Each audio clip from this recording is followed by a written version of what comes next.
Muy buenas noches, Iglesia Bíblica Bautista de Alto Hospicio. Hoy día vamos a continuar con lo que va a ser el estudio a través de la Biblia. Ya hemos llegado a nuestro octavo estudio, nuestro séptimo libro. Génesis lo hicimos en 2.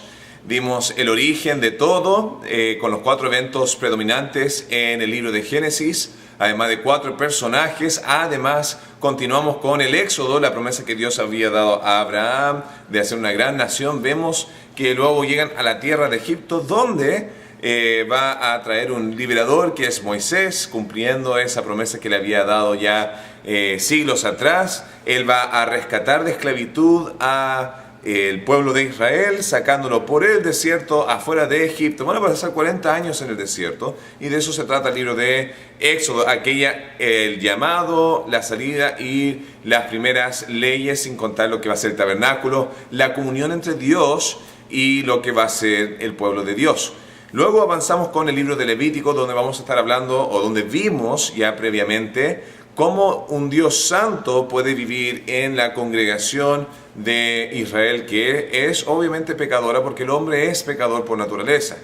Luego avanzamos a lo que va a ser el libro de Números, donde vamos a estar viendo los 40 años de la salida de Israel, su gran caída a través de los 12 espías, murmuración, y ese lo dividimos en 3 áreas. El área que pasaron en el Sinaí, luego hay un transcurso hacia lo que va a ser el desierto de Parán, y del desierto de Parán luego van a estar llegando a Moab. Y ahí va a ser en Moab, o en el transcurso desde Parán a Moab, donde Moisés va a caer en pecado, en su dureza de su corazón, en su rabia que tenía con el pueblo, queda excluido de entrar a la tierra prometida. Entonces le va a dar un último discurso de cómo ser exitoso, hablando de su pasado, su presente y lo que ellos necesitan para ser exitosos en el futuro, y la decisión que ellos van a tener que tomar, y luego su muerte. Y todo eso ocurre en el libro de Deuteronomio. Moisés muere afuera de la tierra prometida, y luego entran finalmente a través de Josué en lo que va a ser el río Jordán. Hay un paralelo inmenso entre Moisés y Josué. Y Josué va a estar entrando en diferentes campañas en el centro, luego en el sur y luego en el norte. Y vimos que el libro de Josué se divide en 3 partes igual. Me gusta ese ámbito de 3 partes. Comienza con los preparativos para ser exitoso. Eso es desde la circuncisión, la Pascua, otras cosas que se hicieron en ese momento. Mandaron 2 espías. Había todo un transcurso de llegar desde afuera de Moab a lo que iba a ser dentro de la tierra prometida. Luego eso va a avanzar hacia lo que va a ser el periodo de la conquista, y después lo que va a ser la repartición de los territorios. Y así termina el libro de Josué. Josué dice: decidan hoy a quién van a seguir. Yo en mi casa seguiremos o adoraremos a Jehová. Y eso nos empuja al libro de los jueces. Entonces, el libro de los jueces también la vamos a dividir en 3 partes para que sea más fácil de recordar. La primera parte, y cada una de estas 3 partes no es en orden cronológico.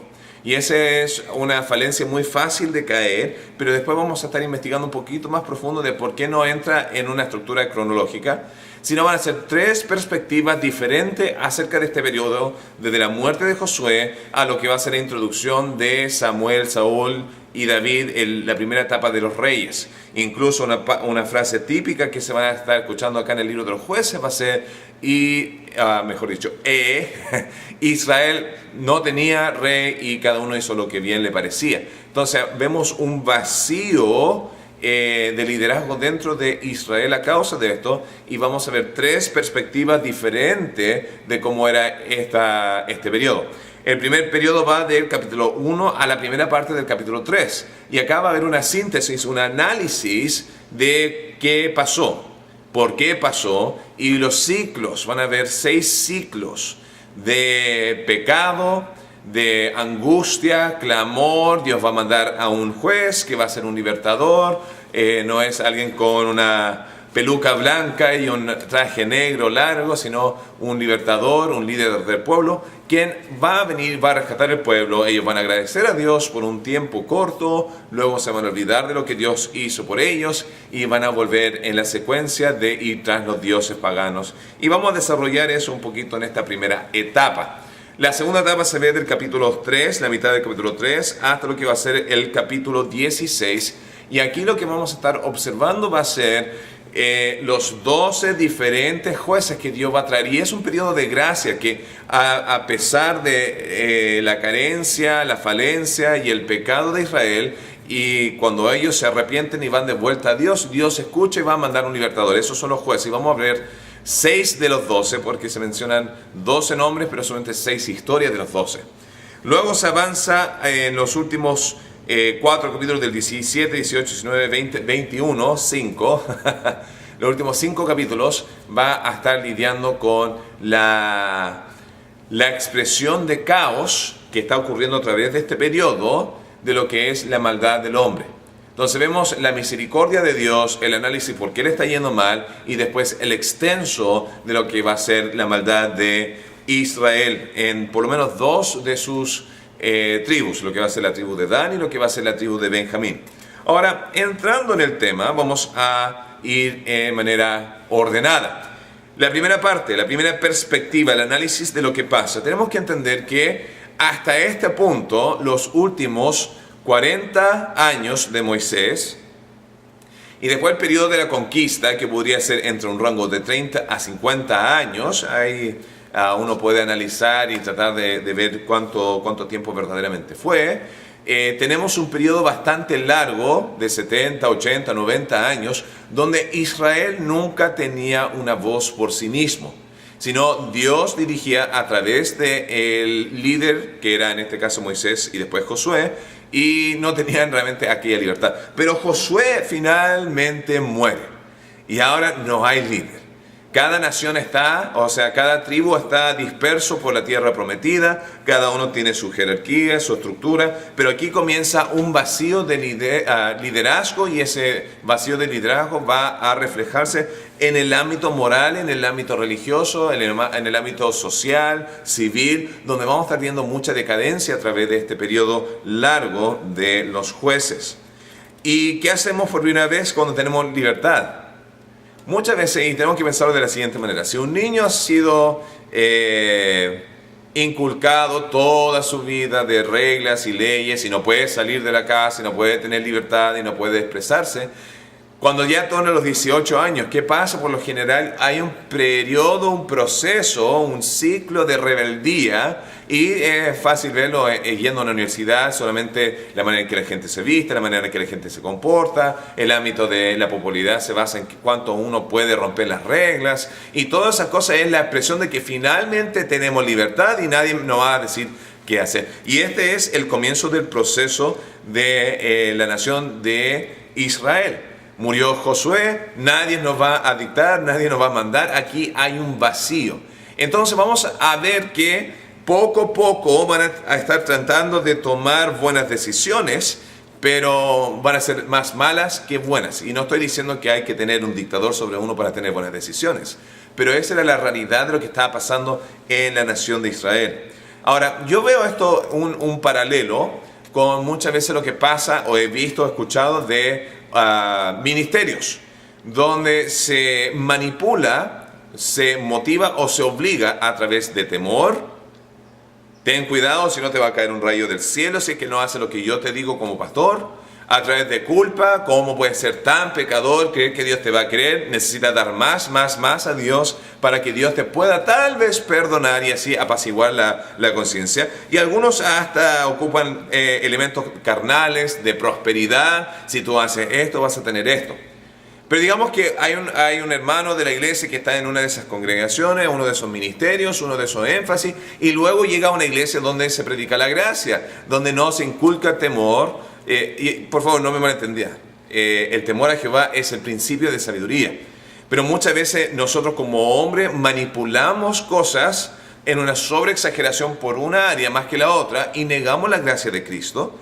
Y a eso me estoy refiriendo. Entonces van de una iglesia donde están obligados, machucados, le producen temor, le producen culpa, le producen ansiedad, y después llegan a una congregación donde se predica la gracia.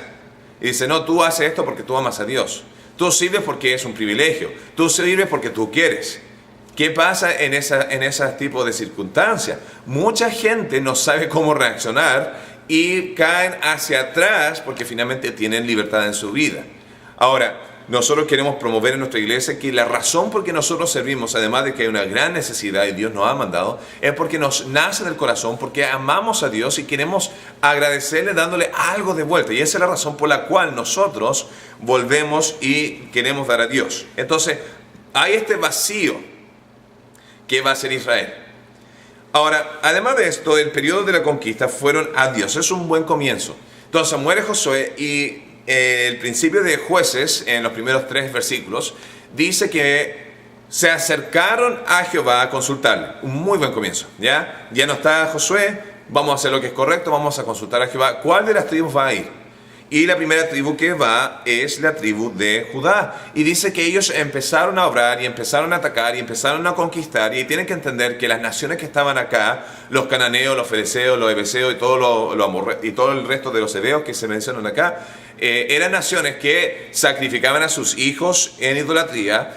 Había una gran injusticia moral, social, civil. Era una nación bastante depravada y había llegado el tiempo donde la misericordia de Dios se había agotado y ya venía el juicio determinado sobre estas naciones paganas que estaban haciendo un gran mal en el nombre de sus dioses, en el nombre de su egoísmo, de su avaricia, y realmente estaban contaminando aquella tierra que Dios había prometido a Abraham. Entonces Dios llama a esta nación y tienen que empezar a limpiarla, se podría decir. Pero acá es donde quiero concentrarme, porque vemos, y es sorprendente, que Dios no les da todas las victorias inmediatamente, sino empieza a conquistar el área de los montes, las montañas, y por aquí, después costó, y luego hicieron más, y fue una victoria paulatina, no fue algo inmediato. Y en los primeros años empezaron a hacer bastante bien, crecieron, pero ahí se estancaron y no avanzaron más que eso, según lo que dice en el caso de Judá. Después tenemos el caso de Benjamín, que empezaron la conquista, pero dejaron a los jebuseos que estaban en Jerusalén, dejaron a este grupo aquí, este grupo allá, y muchas de las otras tribus dejaron a las naciones ahí. ¿Por qué? Porque su ejército era pequeño y el pueblo era grande, entonces no podían ganarle. Pero después Dios dice que Dios bendijo y Dios aumentó el ejército para poder conquistar. Era un proceso, lo mismo que es en la vida cristiana, es un proceso de crecimiento. Pero en vez de subyugar y aniquilar y destruir la nación y empujarla hacia afuera, lo que ellos hicieron fueron, ahora que tenemos más poder, vamos a sacar una ventaja y vamos a hacerlo tributario. Y aquí hay un gran error, porque ellos quisieron tomar algo que era malo y pensar que ellos podrían dominarlo para su ventaja. Y eso es jugar con fuego. Y vemos la secuencia de los jueces, cómo va a ir degradándose más y más y más, que el error y el problema más grande de aquellas naciones fueron que estas naciones que no fueron conquistadas, luego tomaron fuerza y empezaron a dominar a los judíos, a los israelitas, a las diferentes tribus. Si ellos hubieran dominado desde el principio aquella esencia que lo estaba controlando, este problema de los jueces nunca hubiera ocurrido. Ahora, Dios permitió que ellos se quedaran para probar el corazón del pueblo de Israel, para ver si es que ellos iban a continuar, seguir y confiar en Dios. Pero vemos que aquel problema, que en el principio era algo pequeño, sin controlar, empezó a dominar. Ahora, eso se ve en muchos paralelos en la vida cristiana el día de hoy. Para empezar, cuando vemos el tema de ministerio, Dios no te va a llamar a un ministerio, te va a abrir un edificio como inmenso, gigantesco, y vas a llegar y ¡pum! La iglesia se va a llenar. Sino Dios va a trabajar contigo para crecerte a través de eso. De la misma manera el ministerio dentro de la congregación, sea escuela dominical, jóvenes, música, discipulado, evangelismo, va a empezar algo pequeño, pero Dios va a ver si eres fiel en lo pequeño para luego darte un poco más y poco más y poco más, para que no sea más allá de tu habilidad de poder controlar o a través de tu madurez de poder lidiar con las circunstancias o esa etapa de ministerio. Pero además vemos otro paralelo en esta historia, y es el hecho que las cosas pequeñas en nuestra vida que dejamos sin atender, nuestros pecados ocultos o pequeños que decimos no nos van a controlar nunca, puede ser desde un pequeño vicio, puede ser de un mal hábito, puede ser una mala actitud. Poco a poco, si no se controla, va a empezar a controlar y dominar tu cuerpo y tu mente y tu vida, sea en el ámbito de murmullo, sea en el tema de crítica, sea en el tema de rencor, resentimiento. Puede empezar algo pequeño, pero si no se lidia con eso, va a empezar a crecer, crecer, crecer. Hay gente que dice, ya voy a empezar a tomar, ya no hay problema con tomar, yo lo voy a poder dominar, voy a tomar un poquito aquí, ya un poquito más allá, es solamente social. Pero pronto, en muchos de los casos, ese vicio empieza a controlarte a ti. Lo que tú pensaste podías dominar, algo pequeño, los amorreos o los jebuseos o los heveos, los cananeos, ya empieza a haber una distorsión de quién tiene verdaderamente control sobre tu vida. Y ahí es donde la Biblia dice, no seas embriagado con vino, no seas dominado por el vicio. Y puede ser un sinfín de vicio, no estoy solamente atacando el alcohol, pero puede ser desde drogas, puede ser desde un hobby, puede ser un deporte, puede ser una entretención que empieza a controlarte. Puede ser el hambre de verte bien, el hambre de tener la casa perfecta. Cualquier cosa que empiece a tomarse el número uno en tu vida es un vicio, y eso te va a empezar a controlar, y te va a siempre desviar de Dios. Uno de los más grandes que yo creo que nos afecta a todos los cristianos es el ámbito del hambre del dinero. Queremos un poquito más y queremos un poquito más. Es que el vecino tiene este auto, yo me gustaría tener ese auto. Mi vecino está ganando esto, yo quiero esto. Mi hermano está haciendo esto, yo quiero esto. Voy a sacar un segundo trabajo, voy a sacar una educación con el trabajo, voy a poner todo de lado, voy a concentrarme en mi visión, en lo que sea. Y ponen las cosas importantes de lado, lo cual son Dios, la familia, tu caminar con Cristo, la obra que Dios está haciendo a través de tu vida, y nos salimos del enfoque. Y eso es lo que estaba pasando acá. Un pequeño error empezó a dominar más y más y más. No vieron a la larga el daño que esto podría hacer en su vida. El tercer elemento dentro de este primer análisis, ¿ya?, es que empezamos a ver una decadencia en el ámbito del pueblo de Israel. ¿Y cómo ocurre? ¿Ya? Acá en capítulo 2, versículo 10, voy a leer eso, Jueces 2, 10, habla acerca de una nueva generación. Y tienen que entender que la generación de Moisés no era la mejor y no era perfecta, y definitivamente no pudo entrar a causa de sus malos hábitos y su pasado y su pecado. Pero ellos vieron la mano poderosa de Dios. Entonces no era que ellos no creían en la existencia de Dios, ellos decidieron confiar en otras cosas. Pero la generación de Josué que entró a la tierra prometida, ellos vieron a través de sus padres la liberación, ellos vieron a través de los años lo que Dios proveyó en el desierto, ellos vieron cómo conquistaron el territorio, y vieron cómo Dios obró con Moisés y cómo Dios obró con Josué. Pero en capítulo 2, versículo 10 dice, y toda aquella generación también fue reunida a sus padres. Dice que se murieron. Y se levantó después de ellos otra generación que no conocía a Jehová, ni la obra que él había hecho por Israel. Y no estoy diciendo que no fueron instruidos, pero no vieron, no presenciaron y no fueron instruidos por sus padres para mantenerse en la obra de Dios. Y acá hay una nueva generación. Ahora, hay diferentes países que han tenido diferentes énfasis espirituales religiosos en su vida. ¿Ya? En su tiempo antiguo hubieron muchos creyentes fervientes en España. Hubieron fervientes creyentes en Chile, hubieron fervientes creyentes tal vez en Italia, en Alemania, en Inglaterra. Y poniendo de nuevo al lado lo que es la parte denominacional, estoy simplemente hablando de gente que tenía un fervor por Cristo, un fervor por Dios. Pero el día de hoy uno viaja a España, uno viaja a Chile, uno viaja a Inglaterra, uno viaja a Italia, uno viaja a través de estos países que fueron fuertes tal vez en la palabra de Dios, en su respeto a Dios, a la Biblia y sus creencias y sus prácticas, en su moral. Y el día de hoy no se ve ese mismo fervor. Toma simplemente una generación para que un nuevo grupo de personas que no fueron instruidos, no fueron motivados, no fueron enseñados, no fueron realmente demostraron que era necesario buscar a Dios, y se puede perder toda una nación.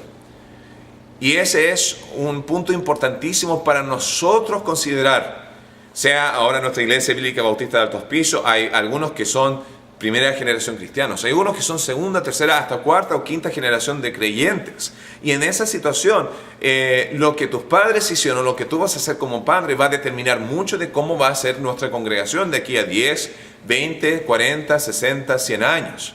Yo he viajado a muchísimas de las diferentes iglesias y he visto iglesias antiguas que siguen fervientes el día de hoy, y veo iglesias que cambió de liderazgo en un turno y ya está yendo hacia abajo. Entonces tengamos cuidado y hagamos el énfasis importante de instruir a nuestros hijos, de instruir a nuestros nietos, de enseñarles, de conocer a Jehová. Pero lo que pasó fue ellos no conocieron a Jehová, y por consecuencia versículos 12 y 13 dicen en capítulo 2 que ellos dejaron a Jehová, el Dios de sus padres, y dejaron a Jehová y adoraron a Baal y a Astarot. ¿Y qué dice eso? La generación que no es instruido en las cosas de Dios está a un paso de empezar a poner ídolos en sus vidas, sea en ámbitos simples como el dinero y otras cosas del trabajo y otras cosas de la vida, a cosas más grandes como paganismo y otras religiones. Y eso fue lo que pasó. Ese vacío espiritual en su vida conllevó a que hubiera un distanciamiento entre la obra de Dios y uno. Ahora continuamos con la consecuencia, capítulo 3, versículo 6. Por consecuencia de que dejaron a Dios, no fueron instruidos, dice que los hijos de los israelitas con las hijas de los cananeos y los hijos de los cananeos con las hijas de los israelitas se mezclaron. Y en esta mezcla que se ve, dice que adoptaron sus creencias, sus prácticas. Ya no había una identidad definida de quiénes somos. Empezó una tolerancia abierta a cualquier cosa pasa y vamos a ser abiertos. Y ahí empezó la decadencia y se empezó a alejar de Dios, de su pueblo. Y vamos a ver ciclo tras ciclo como esta mezcla va a empezar a jugarle en contra. ¿Por qué? Porque están jugando con fuego. No están definiéndose entre yo soy de Dios o yo soy del mundo. Yo soy de Dios o yo soy de Satanás. Yo soy de Dios o yo soy de las cosas que van a destruir. Yo soy para vida, yo soy para muerte. No se puede mezclar las dos cosas y pensar que vamos a ser victoriosos, exitosos y prósperos en nuestras vidas espirituales. Entonces, de eso se trata esta parte de el autoanálisis. Pero dentro de todo el error del hombre, vemos en capítulo 2 y versículo 18 que Dios se mantiene fiel. Dice: y cuando Jehová se levantaba jueces, Jehová estaba con el juez y los libraba de mano de los enemigos todo el tiempo de aquel juez. Porque Jehová era, ¿qué cosa? Movido a misericordia por sus gemidos a causa de los que los oprimían y afligían. Dice que Jehová fue movido a misericordia. ¿Y qué significa esto? Que Dios siempre se mantiene fiel al plan, al propósito. No se olvidaba que a la larga, a través de esta nación, iba a traer el Salvador del mundo.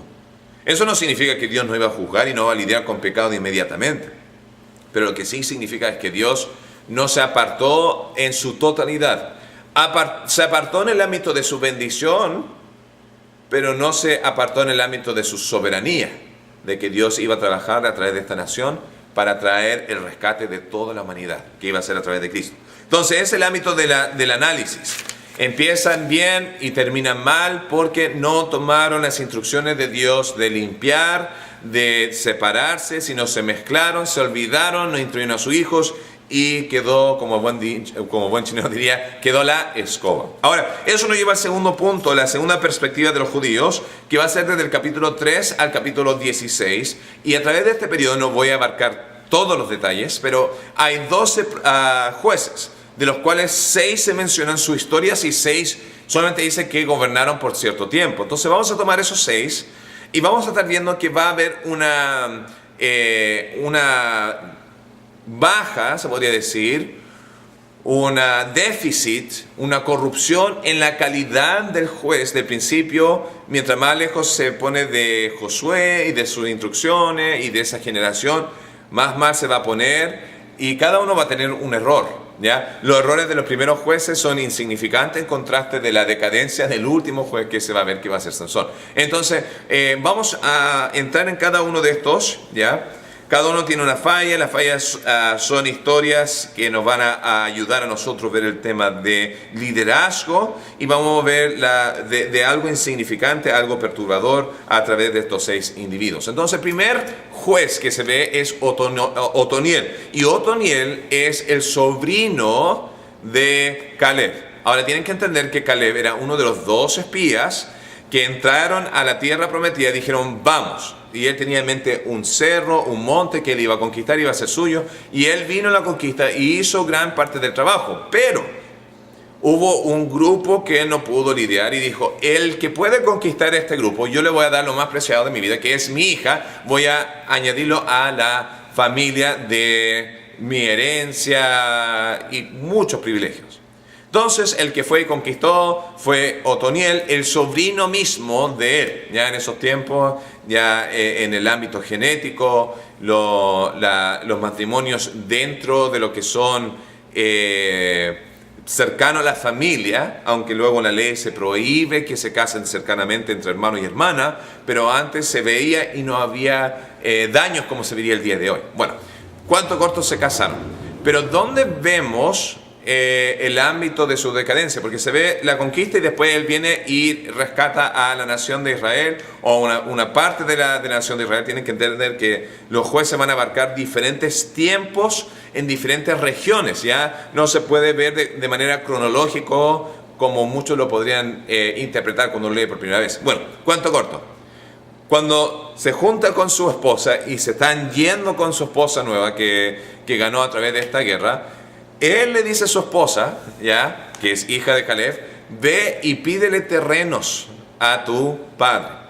Ahora, no hay nada de malo con pedir favores a su suegro, no hay nada de malo con pedir favores a familia, y nada de malo con tener terrenos. Pero lo que se empieza a ver, una pequeña falla, es este elemento oportunista. Yo me casé para tener esta posesión. Yo peleé para tener esta adquisición. Y acá hay un error, un déficit en el ámbito de la manera de su pensamiento. ¿Por qué? Porque si nosotros somos llamados a Dios para hacer algo y lo hacemos a cambio de otra cosa, nuestra motivación ya empieza a ser adulterado. Nuestra motivación ya no es pura. Si yo enseño para tener gloria, si yo voy como misionero para tener recursos, si yo hago la música para que me paguen, si yo hago esto para caerle bien a alguien, todas esas cosas ya no es una motivación pura que lo hacemos ante Dios. Dios trajo a la nación, dijo ya este es su territorio, conquístelo, y a través de la suerte, ya donde caiga el sorteo, van a tener diferentes territorios para diferentes personas, ¿ya?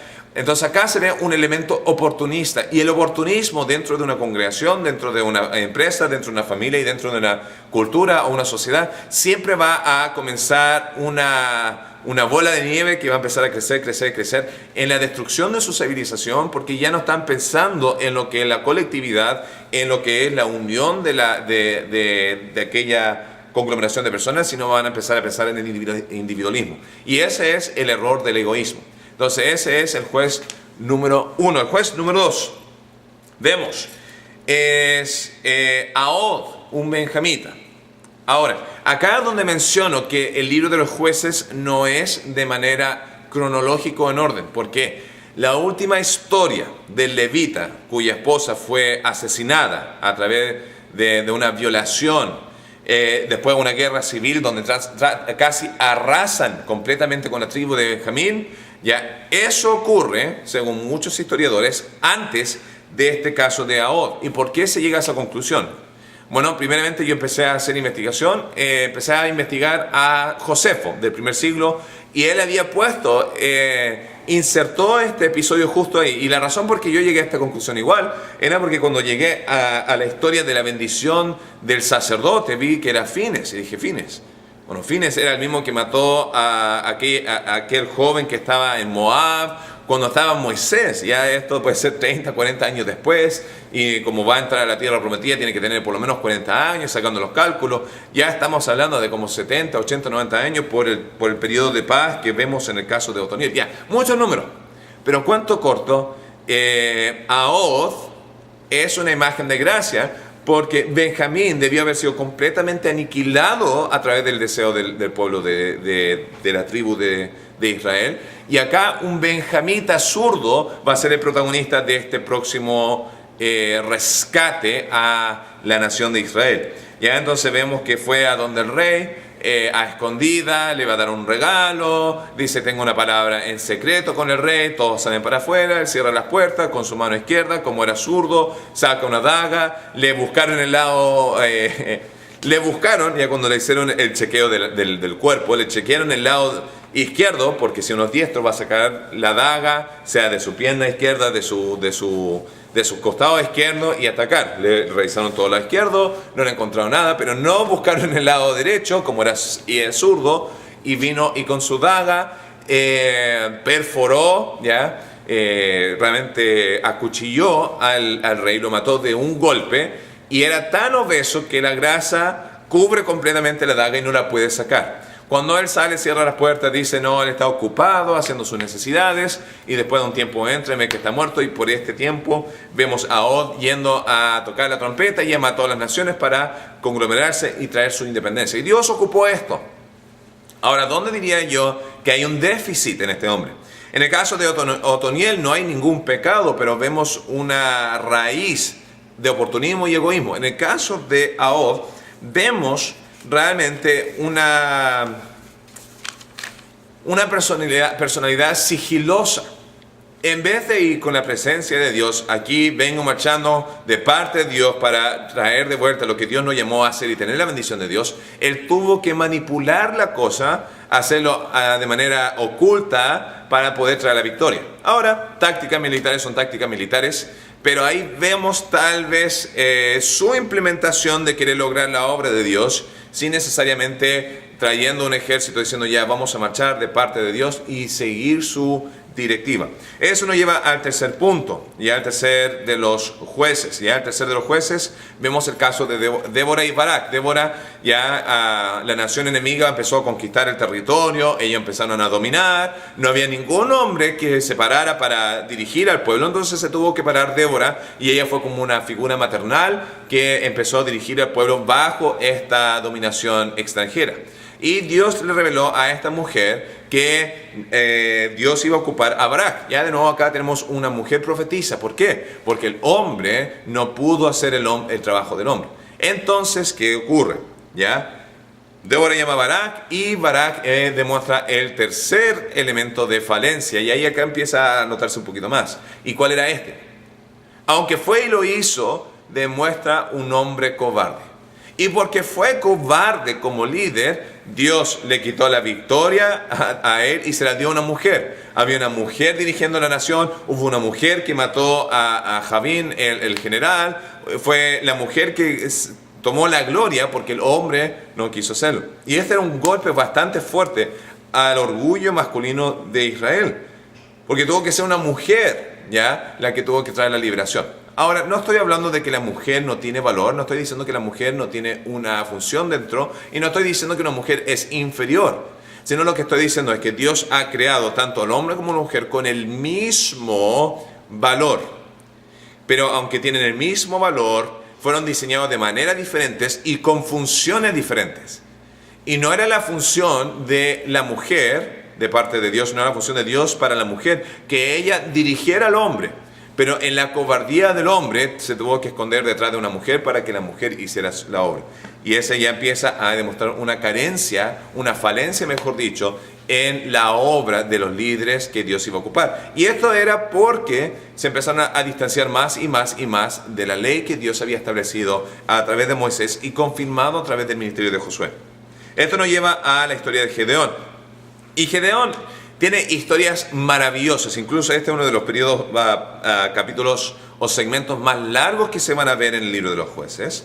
Pero lo que comenzó muy bien va a empezar a degradarse en su vida rápidamente a través de su abuso de poder.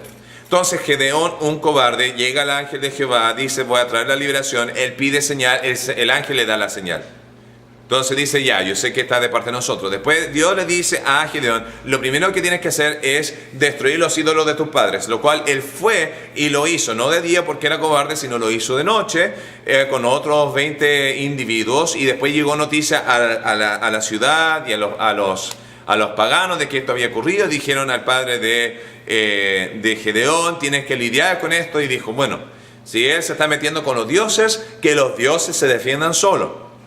Y así él tuvo la confirmación de su padre, entonces tuvo la confirmación del ángel, tuvo la confirmación de su padre, pues Dios lo llama para liberar a la nación y él pide otra señal, ya quiero el vellón mojado y el campo seco y viceversa. Dios le demuestra, ya Dios está con nosotros.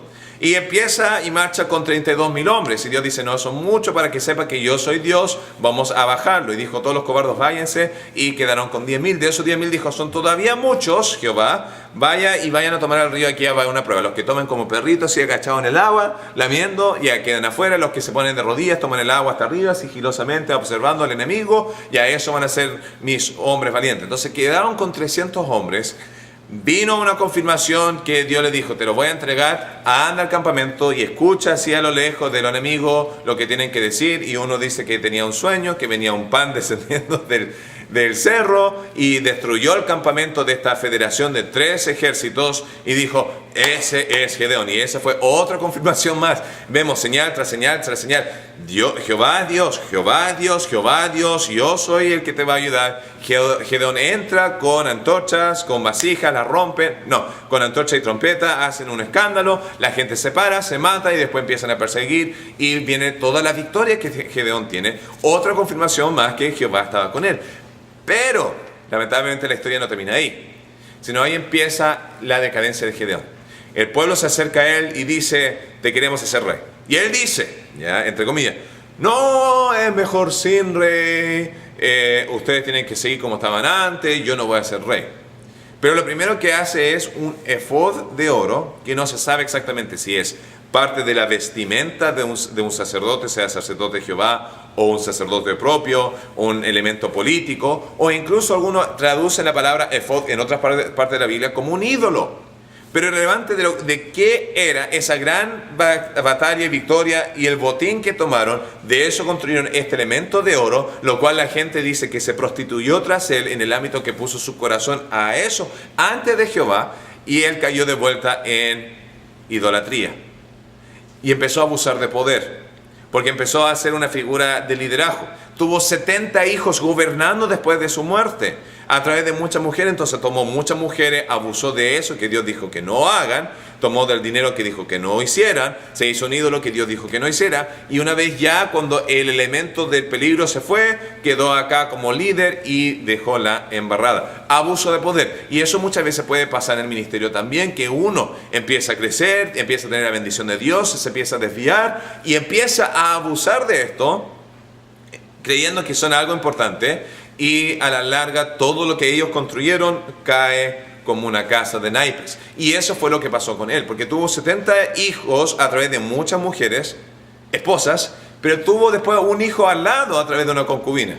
Y él fue a los de Efraín y le dijo, ¿sabes qué? ¿Por qué 70 hombres dirigirlo? Yo lo puedo dirigir, yo soy de ustedes, mi madre, la concubina, era de ustedes. Ayúdenme. Y él fue y derrocó y mató a 69 de los hijos. Uno se arrancó. No era la culpa de los 70, no dice que estaban haciendo mal su trabajo, pero hubo una guerra interna a través de su descendencia. Mueren esos 69 hijos. Después el hijo menor viene, le hace una maldición sobre ellos, dice, el fuego de ustedes lo consuman al hijo Abimelech, que es como con Siquema, los que mataron a mis hermanos. Y pasó un tiempo corto y realmente se mataron ellos entre sí, quedando solamente uno de los 71 que tenía Gedeón. Entonces algo grande, que hizo grandes cosas, que tuvo mucha bendición, porque Dios se demostró vez tras vez tras vez, terminó con un simple descendiente. Y aquella gloria terminó porque cuando tú abusas de poder, rompe los puentes del impacto que tú estás haciendo. Eso nos lleva al quinto juez. El quinto juez es Jefté, un hombre impulsivo. Ya este era un hijo ilegítimo, su madre era ramera, su padre era el pueblo, no sabía quién era su padre. Él fue sacado del pueblo, no te queremos acá porque no vamos a dejar que tú cohabites con nosotros. Pero llegó a la nación mala y Jefté hizo sus amistades entre rufianes, entre holgazanes, entre gente ociosa. Y le pidieron, si tú nos salvas, te vamos a hacer caudillo, te vamos a hacer líder sobre nosotros. ¿Sí? Se le prendió una ampolleta, dijo, ya voy a hacer esto.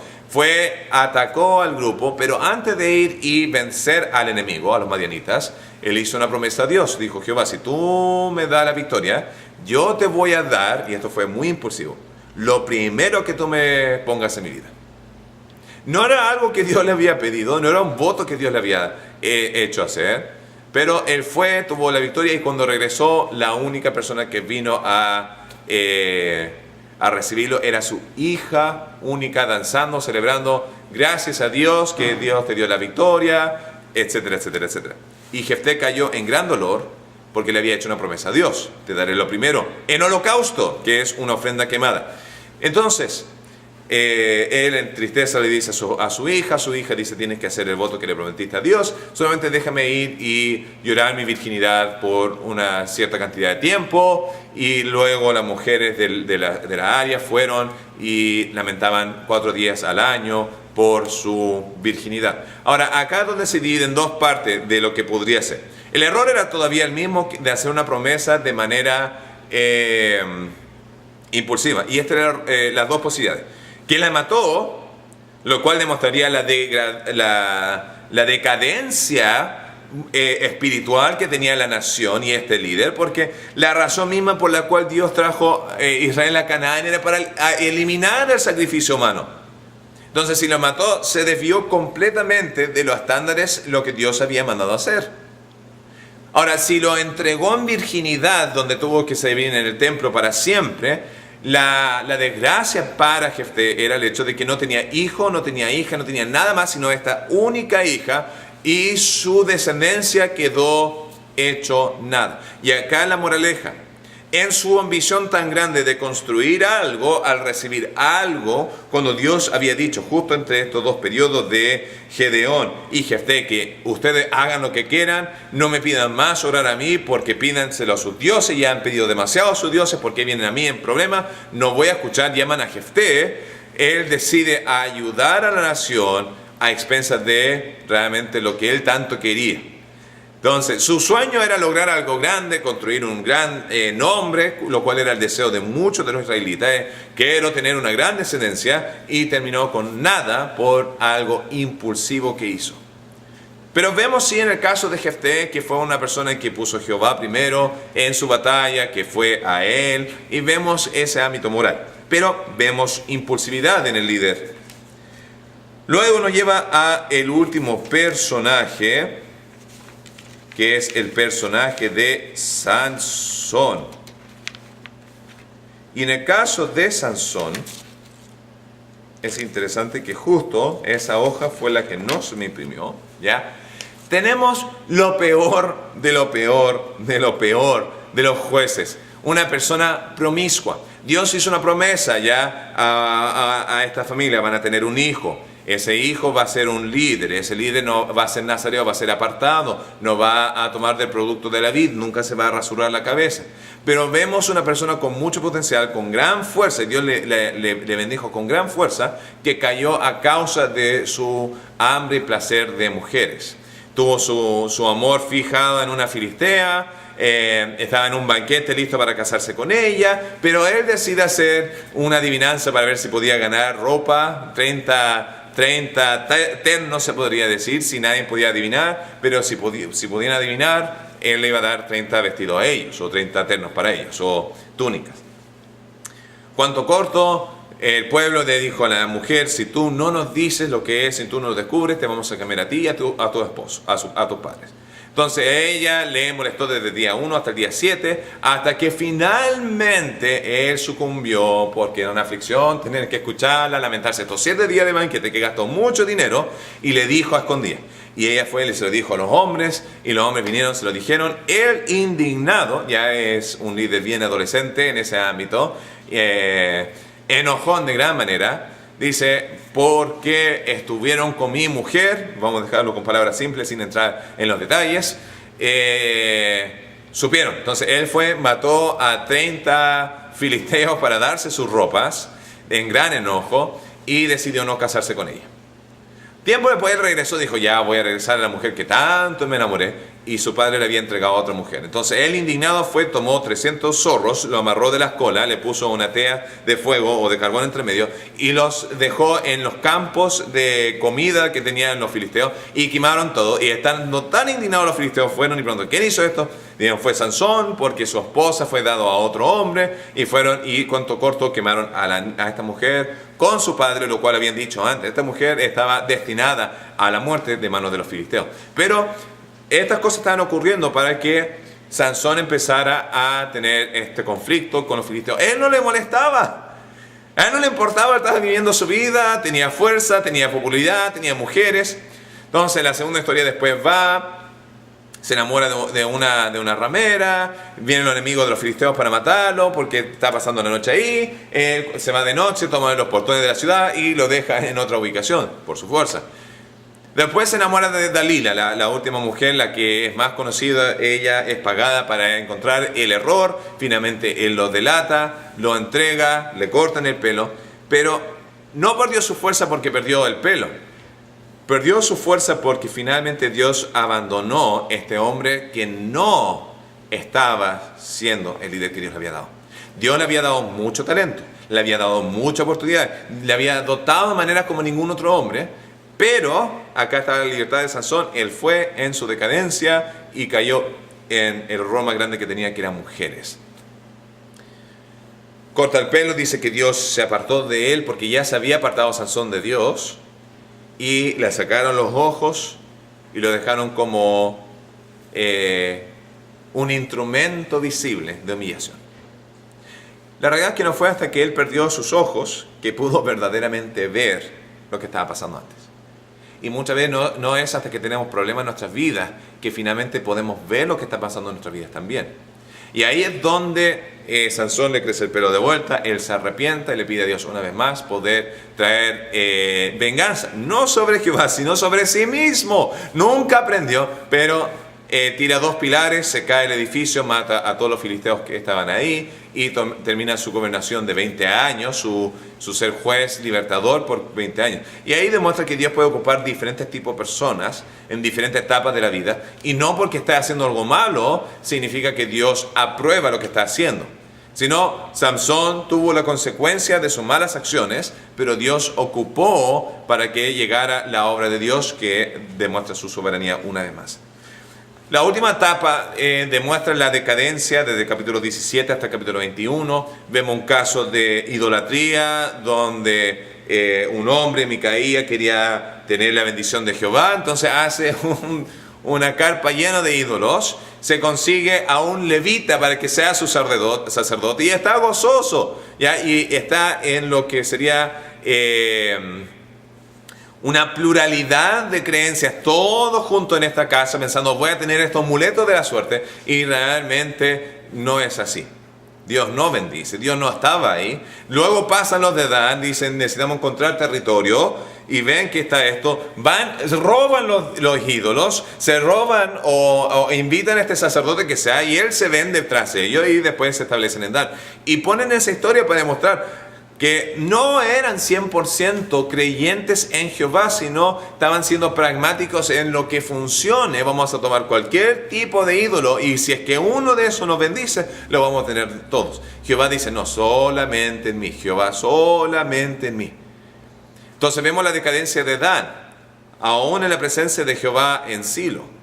Después tenemos el caso de los benjamitas. Ya había un hombre, un levita, que se le escapó su esposa, que no quería estar más porque había sido infiel, y después él la va a buscar a donde su suegro en Belén, y él se ve acá un caso de este sacerdote que toma mala decisión tras mala decisión.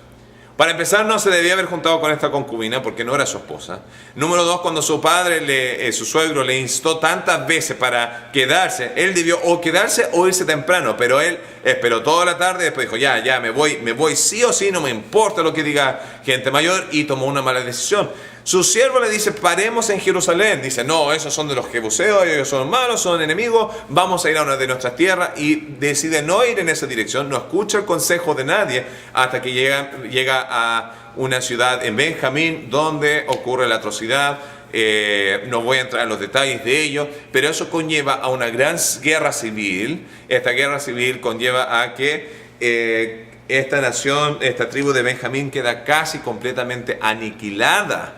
Quedaron solamente 600 hombres, sin mujeres, y ahí tuvieron que encontrar una manera de darle esposa porque se arrepintieron de casi haber limpiado una tribu de los descendientes de Israel. Pero el libro termina en el último versículo que conglomeraría todo este libro, que dice, y en estos días no había rey en Israel, y cada uno hacía lo que bien le parecía. Este último trazo de 5 capítulos demuestra la maldad dentro del corazón de hombre y la inclinación de la perversidad que había dentro de ellos. Y lo que pasa cuando nosotros decidimos ir y elegir a este mundo en vez de Dios, elegir a lo que es Satanás en vez de nuestro Salvador, lo que es muerte sobre vida, vamos a tener una angustia, un dolor y una frustración. Y ese es el mundo que estamos viendo el día de hoy. Mucha gente, muchos creyentes tienen que tomar una decisión. O me voy a regir por Jehová o me voy a regir por este mundo. Y cuando tú decides ir y tener una pincelada de Dios en tu vida, pero llenar tu vida de las cosas que son del enemigo, no se puede tener esta unión entre los dos. O eres frío o eres caliente, pero no puedes ser tibio. Y de eso se trata el libro de los jueces. Termina en una nota algo negativo, termina en una nota algo triste, pero esto no empieza a abrir los ojos a lo que es la maldad del hombre, en contraste de lo que es la bondad, la misericordia de Jehová, de mandar a un rescatador, un juez, en su tiempo de angustia. Que el Señor les bendiga, tengan una muy buena noche.